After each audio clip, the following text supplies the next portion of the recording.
The tactic of the soulless judiciary and media who have been empowering the Beatles in their unending interrogation of their own duality as criminals, impinging on a child who they tormented and did not come too soon for them,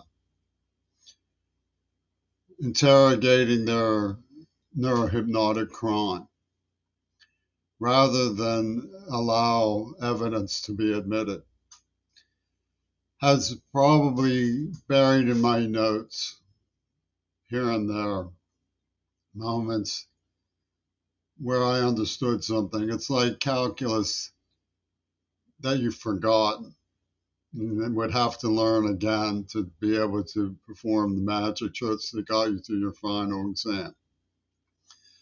It's not my favorite subject, it's their favorite subject. So when I talk about Václav Havel and David Bowie, who were contemporaries of the misread or the misbroadcast that Reagan didn't know, and the divine trilogy of the Texas School Book, if that's what you want to call it, involving Peter Gabriel, the White Album, and Gail Burstyn. It's something that I find so dim-witted I barely can entertain the vast hypnography that they use from Schwarzenegger Studios and Mel Gibson and Scorsese's Last Temptation, what have you, as well as the details of the Bush plan from the Red Scare sci-fi era called Operation Little Girl. But it's an attempt to bypass failure to warn, coming right out and arresting the people responsible so that they didn't live to strike again and again and again, which is what was obviously intended. They sided with the people who did it and are pretending that they didn't. And it's scary to see Sam Baghrilah, the gifted podcasters, resisting genocide in their failure to admit that they went along with the feminazism of the idea that I was a crybaby who deserved to be poisoned. Where it comes from is status climbing in the media. They said Ringo Starr came out, I likened him to being Al Capone. Because Queerbo ain't going to be no walrus, see? I do remember that I suggested the Beatles get together with me and Midori for a photo op to illustrate the principle of the cultural ethnicity that was designed into the Texas School Book. And Obama came wiggling to Midori's rescue from this idea, or something, in two versions pussy ball. The idea of status climbing. Probably the most succinct way of looking at it is the way a member of the NAACP put it. By protesting apartheid in South Africa, I was interfering with the PID NAACP. And the reason was, when you read between the lines, you have to admit that there's a margin of error. But it looks to me like what they were saying was that they had me planned out to be used, Greg Carl's persona, and they knew I was deaf and couldn't figure out what was going on. And by putting my best foot forward, I was interfering with their ability to do that. You take a union man's white suck, and it ain't going to sit too well with them, was the message. Now, Peter Gabriel came foot stomping with Václav Havel, saying, they like Vince Irene was one of these local Catholic workers who would sit on a bed of nails to prove his um, stuff, like the kids who threatened to kill me as a child and ruthlessly tortured me, would scratch their arms until they left a scar to show they were bad. It's a, and this is considered normal in Pittsburgh in some precincts. And if you don't like it and don't do that, then there's a variety of things they call you. And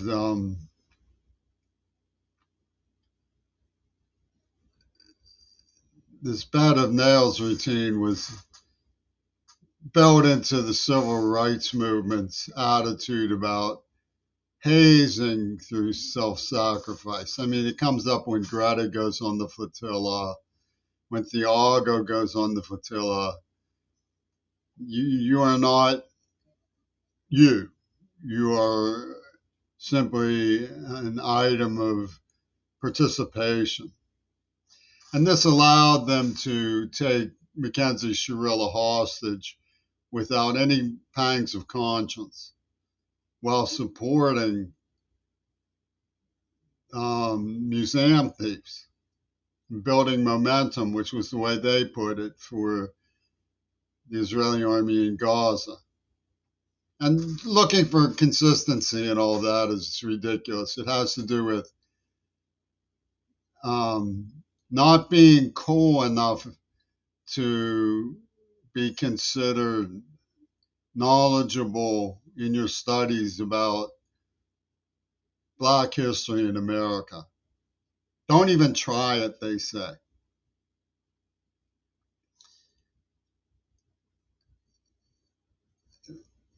It's a persona that the white is a sheltered racist trying to construct a persona. That's a different way of looking at the expression construct a persona. Trying to build a fake of himself. And this was all performance art stuff, guerrilla theater at the University of Pittsburgh. If you were really cool and you were really bad, why didn't you stick out the 90-day defiant trespass charge? For one thing, they didn't really ask me, they asked my parents. For another thing, I had a neuroplasm. And I was in pre-seizure trance. That's something that they don't allow to be discussed. So the circumstances that they were presenting was that I was having fun as an escape artist, vomiting, going into seizures, screaming and screaming with suffering. It's the whole perplex of Pittsburgh's interpretation of me having fun. Hiding in a towel closet, they say. Don't say like Aunt Frank. And this is a great gyration of political correctness that echoes all through the Swami Nostra in Seattle. Don't say like Aunt Frank. You were hiding in the closet like a pathetic wee. And Brecker goes, top shelf. Linguistic anthropology puzzle palace. That a child in trauma is supposed to understand while they gas him and use neurohypnosis on him. Because to do otherwise would be to cater to his ego. And I love poetry. I have made cases on campus for the reading of The Fountainhead by Ayn Rand. Because the reason why these people got away with this in part was because they made me convinced that I was insignificant and nobody, and that it was only me. They just disliked me. So magnanimously, I swallowed it.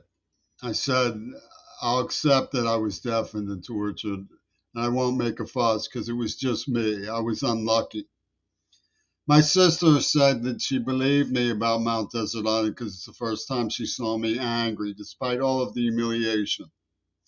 I was angry because it's the first time I realized that it wasn't just me. They were hurting other people. But this class act in Pittsburgh psychology, Peter Gabriel wanting to put Jimmy Queerball in prison so he could prove he was Vaclav Havel, was a way of denying that other people were injured, was a way not just of denying that I was injured, but denying that other people mattered at all. Their theme in 1984 was the whole is greater than the sum of its parts. Now, if I had said that, I would be on Golgotha by now for thinking I'm Messiah, for playing all big and not understanding the suffering of the masses, for being insensitive. But when they say it as a way of protecting Holocaustal criminals, it becomes infallible. And the reason why they don't want to discuss any of this with me is because I may not really understand where they're coming from, but I know what happened. They pretended to find letters that they actually wrote. And even if you believe that they found them, they did it to promote an idea of an arc. The American Republic as a nature religion, which is where RFK Jr. evidently comes in, at least with the margin of error seems to be my guess.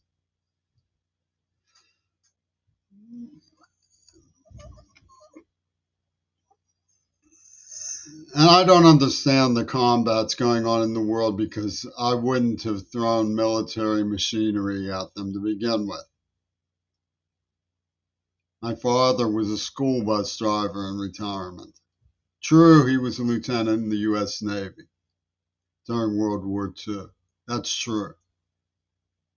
It's also true that by some strange perplex, an Israeli girl talked me into trying to get into the army at one point, but I'm deaf.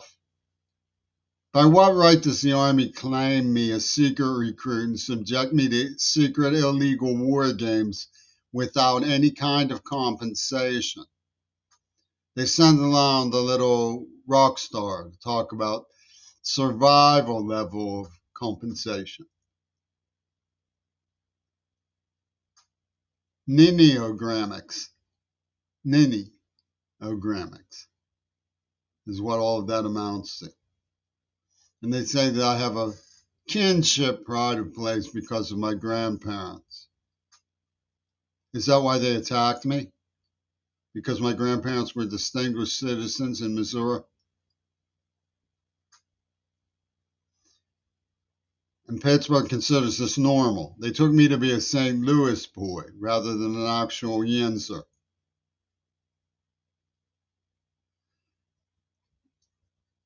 I think what we need to do is convince them to lay off. I know that it's very difficult. Peter Gabriel has a song called I Don't Know How to Stop. He doesn't.